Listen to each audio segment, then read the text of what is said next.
Namaste, children. Welcome back to social science class.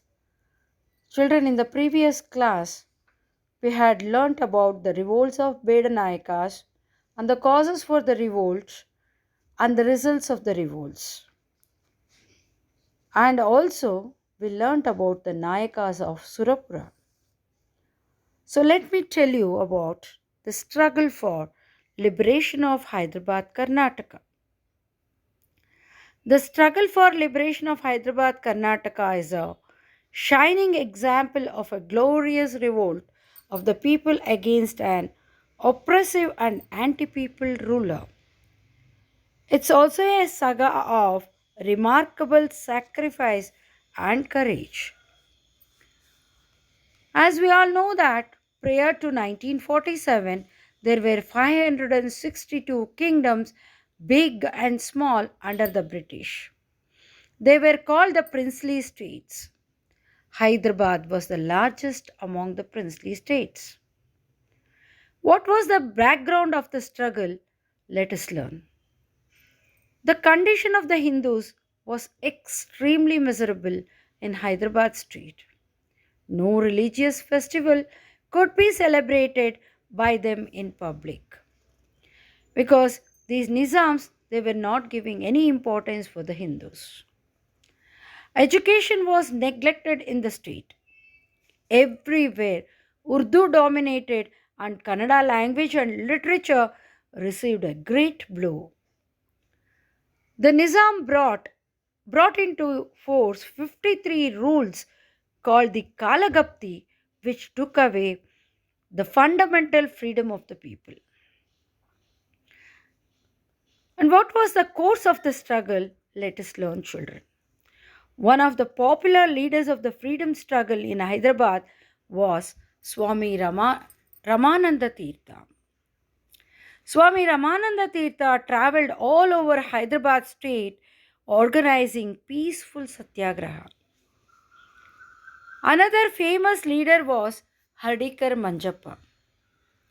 Hardikar Manjappa was popularly known as Gandhi of Karnataka. He undertook such constructive programs as Khadi, as we all know that Khadi was popularized by Gandhiji. And even Hardikar Manjappa took up programs as Khadi, prohibition, and removal of untouchability, and he also popularized them. Then comes the Vande Mataram movement. In the meantime, the government banned the singing of Vande Mataram. It was Ramachandra Rao, a brave leader, led the struggle against the ban of Vande Mataram. He was popularly called Vande Mataram Ramachandra Rao. Soon, the Vande Mataram movement began to spread rapidly. Thousands of those who sang Vande Mataram were imprisoned. In the liberation struggle, the Arya Samaj played a very important role. The Muslim fundamentalists formed an organization known as Ittihad ul Muslimin under the leadership of Qasim Rizvi. It followed the policy of terrorism. And in the Hyderabad state, the Congress party had been banned. The Congress demanded that Hyderabad should merge with the Indian Union. On August 15, 1947, the people decided to hoist the national flag in Hyderabad. The Nizam's government imposed more restrictions on the people because they did not allow the people to hoist the Indian national flag. At the same time, the Razaks, you can see the Razaks here, the private army of the Nizams, the Razaks started looting and killing the people in the state. And they enjoyed the support of the Nizam. In spite of the terror let loose by the Razaks, Vande Mataram was heard all over the state. Next comes the Sharanagowda Inamdar. He is Sharanagowda Inamdar, the young leader who organized the underground activities by enrolling the youths. And they made lightning attacks on the Razaks. As a result, many villages were freed from the atrocities of the Razaks. The people called Sharanagowda as Sardar out of great respect. An account of the atrocities of the Razaks. Lakhs of people left Hyderabad state and migrated to nearby territories of the Indian Union because they were not able to withstand the atrocities of the Razaks.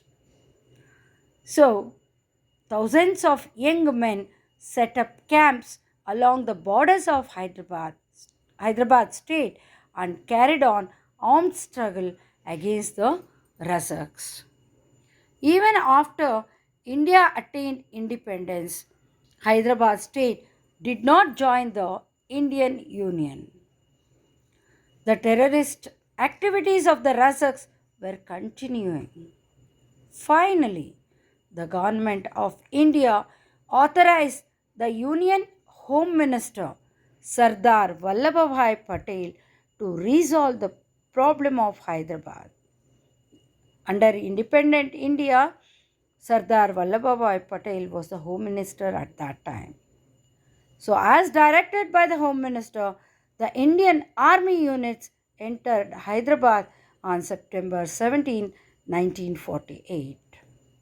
The Nizam, seeing no way out, surrendered. Immediately, the Hyderabad state was merged into Indian Union. In 1951, elections to the Lok Sabha were held in Hyderabad province and the people elected their representatives for the first time. Swami Ramananda Tirtha, the most beloved leader, was elected from Kalaburgi constituency. Let me tell you about the chronology of this Hyderabad-Karnataka children. The 1857 British aggression on the Bedanayakas of Halagali, death of Rami. 1857 to 58 Surapura Venkatappa Nayaka's struggle for independence and his end. 1922 July 22nd Sindhura Lakshmana shot dead by the British. 1948 September 17th surrender of the Nizam of Hyderabad and the integration of Hyderabad state with the Indian Union. Children, learn properly and complete the given notes in your classwork without fail. Thank you, children.